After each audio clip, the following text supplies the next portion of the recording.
राधा हिंदू धर्म में भगवान श्री कृष्ण के साथ पूजे जाने वाली प्रमुख देवी हैं। उन्हें मुख्य रूप से कृष्ण की प्रेमिका और संगिनी भी माना जाता है। रासलीला उन्हीं की शक्ति और रूप का वर्णन करती है। वैष्णव संप्रदाय में उन्हें भगवान कृष्ण की शक्ति स्वरूपा भी माना जाता है। राधा का जन्म पद्म पुराण के अनुसार माना जाता है कि राधा वृषभानु नामक वैश्य गोप की पुत्री थी और उनकी माता का नाम कीर्ति था। उनका जन्म बरसाना में हुआ था, जबकि ब्रह्म पुराण के अनुसार ही लक्ष्मी जी ही राधा रूप में द्वापर युग में जन्म लेकर आई थी। कथा अनुसार माना जाता है कि एक बार वृषभानु जी को एक सुंदर सरोवर में सुनहरे कमल में एक दिव्य कन्या लेटी हुई मिली, जिसे वे अपने घर ले आए।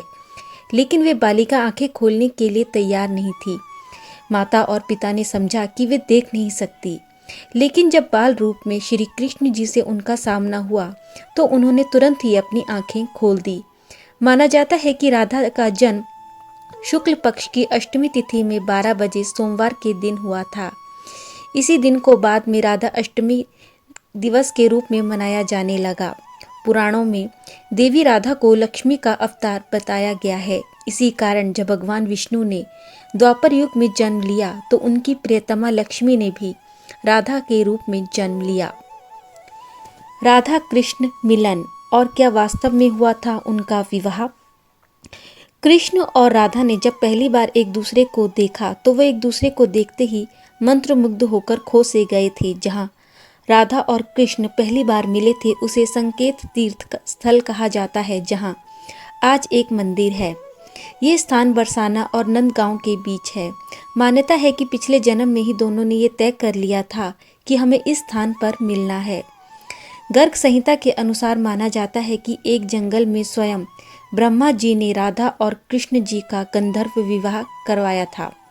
पौराणिक कथाओं की माने तो राधा को रुक्मणी का आध्यात्मिक अवतार भी माना जाता है। क्यों श्री कृष्ण और राधा का विवाह नहीं हो पाया? सदियों से प्रेम का प्रतीक रहे राधा और कृष्ण को एक दूसरे का पूरक माना जाता रहा है। जीवात्मा से परमात्मा के मिलन का प्रतीक रहे श्री कृष्ण और राधा भी सामाजिक तौर पर कभी एक नहीं हो पाए, ना ही उनका विवाह हो पाया। पर ऐसा क्यों हुआ, आइए जानते हैं। कहा जाता है कि जब श्री कृष्ण वृंदावन छोड़कर जा रहे थे तब राधा को देखकर वे उनसे मिलने आए और उन्होंने उनसे वापस लौटकर आने का वादा भी किया। इसके बाद वे वृंदावन से चले गए। कहा जाता है कि उस समय रुक्मणी श्री कृष्ण को पसंद करती थी और मन ही मन उन्हें अपने पति के रूप में स्वीकार कर चुकी थी। जब रुक्मणी का विवाह किसी और से तय हुआ तो उन्होंने श्री कृष्ण को ये कहकर याद किया कि यदि वे नहीं आए और उनका विवाह यदि किसी और से हुआ तो वे अपनी जान दे देंगी। तब श्री कृष्ण ने रुक्मणी के पास आकर उनसे विवाह रचा लिया। श्री कृष्ण और राधा से विवाह न होने पाने का कारण एक ये भी माना जाता है कि राधा कृष्ण से उम्र में बड़ी थी, इसीलिए यशोदा माँ नहीं चाहती थी कि उनका विवाह श्री कृष्ण से हो। इसके अतिरिक्त कहा यह भी जाता है कि राधा का विवाह यशोदा के भाई रयान गोपा के साथ तय हुआ था, जिसके कारण रिश्ते में राधा कृष्ण की होने वाली मामी लगती थी। राधा का विवाह। राधा के विवाह के विषय में कहा जाता है कि उनका विवाह रयान नामक व्यक्ति से हुआ था। कहा जाता है कि पूर्व जन्म में ये अयान नाम का एक व्यक्ति था और यह भगवान विष्णु का परम भक्त था। अपनी तपस्या से उसने भगवान विष्णु को प्रसन्न किया और वर में उसने माता लक्ष्मी से विवाह की इच्छा प्रकट की। इस वरदान को सुन भगवान विष्णु को क्रोध तो आया, मगर भक्त की इच्छा पूरी करना उनका कर्तव्य था। इसीलिए उन्होंने अयन को वचन दिया कि जब देवी लक्ष्मी का जन्म राधा के रूप में पृथ्वी पर होगा तब तुम्हारा विवाह उनके साथ होगा, पर देवी होने के कारण तुम उन्हें कभी छू नहीं पाओगे। इसी कारण कहा जाता है कि जब रयान और राधा का विवाह हुआ तो उस समय राधा जी ने अपना शरीर विवाह से पहले ही छोड़ दिया था और उनकी परछाई से ही रयान का विवाह हुआ। राधा अपनी छाया को स्थापित कर स्वयं अंतर्ध्यान हो गई, अर्थात रयान केवल राधा की परछाई से ही विवाह कर पाया। कहा जाता है कि राधा विवाह के बाद भी श्री कृष्ण के प्रेम में डूबी रहीं और उन्होंने अपना दाम्पत्य जीवन भली भांति और पूरी ईमानदारी से निभाया। और जब वे बूढ़ी हो गई तो उनके मन में मरने से पहले श्री कृष्ण को देखने की आस जगी। जब रुक्मिणी से मिली राधा। कहा जाता है कि रुक्मिणी से विवाह के बाद भी श्री कृष्ण सदैव राधा को याद करते रहते थे। माना जाता है कि एक बार श्री कृष्ण दूध पी रहे थे और रुक्मिणी उनके समीप खड़ी थी। ज़्यादा गर्म दूध पीते ही श्री कृष्ण के हृदय में दर्द हुआ और उनके श्रीमुख से निकला, हे राधे। ऐसा सुनते ही पास खड़ी रुक्मिणी ने श्री कृष्ण से पूछा कि हे प्रभु, ऐसा क्या है राधा जी में जो आप हर क्षण उन्हें याद करते हैं? मैं भी आपसे अपार प्रेम करती हूँ, फिर आप मुझे इस तरह तो याद नहीं करते जिस तरह आप राधा को करते हैं। तब भगवान श्री कृष्ण ने उनसे कहा कि जब आप स्वयं राधा जी से मिलेंगी तो आप स्वयं जान जाएंगी कि वो क्यों मुझे हर पल याद रहती हैं।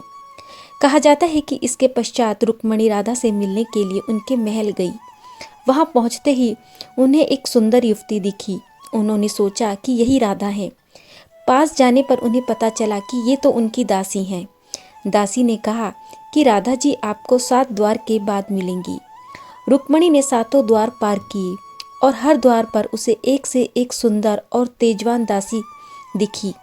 दासी को देखकर रुक्मिणी सोचने लगी कि अगर दासियां इतनी रूपवान हैं तो राधा जी स्वयं कैसी होंगी।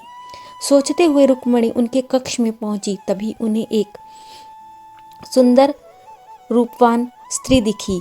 ये राधा जी ही थी जिनका मुख सूर्य के समान चमक रहा था। रुक्मिणी उन्हें देखते ही उनके चरणों में गिर पड़ी, पर सहसा रुक्मिणी ने देखा कि राधा जी के पूरे शरीर पर छाले पड़े हुए थे। रुक्मिणी ने उनसे शरीर पर पड़े छालों का कारण जानना चाहा। तब राधा ने कहा कि कल आपने श्री कृष्ण को जो गर्म दूध दिया था वे ज़रूरत से ज़्यादा गर्म था, जिससे उनके हृदय में छाले पड़ गए और उनके हृदय में सदैव मेरा ही वास होता है। ये बात सुनकर रुक्मिणी हैरान रह गई और श्री कृष्ण और राधा जी के प्रेम के नतमस्तक हो गईं। राधा और श्री कृष्ण का पुनर्मिलन। कहा जाता है कि अपने सारे कर्तव्यों को पूरा कर राधा अपने अंतिम समय में श्री कृष्ण से मिलने द्वारका गई, पर वहां पहुंचकर उन्होंने उनकी 8 पत्नियों को देखा। इसके बाद भी वे दुखी नहीं हुई। जब कृष्ण ने राधा को देखा तो वे बेहद प्रसन्न हुए और दोनों बिना कुछ कहे संकेतों की भाषा में एक दूसरे से काफ़ी देर तक बातें करते रहे।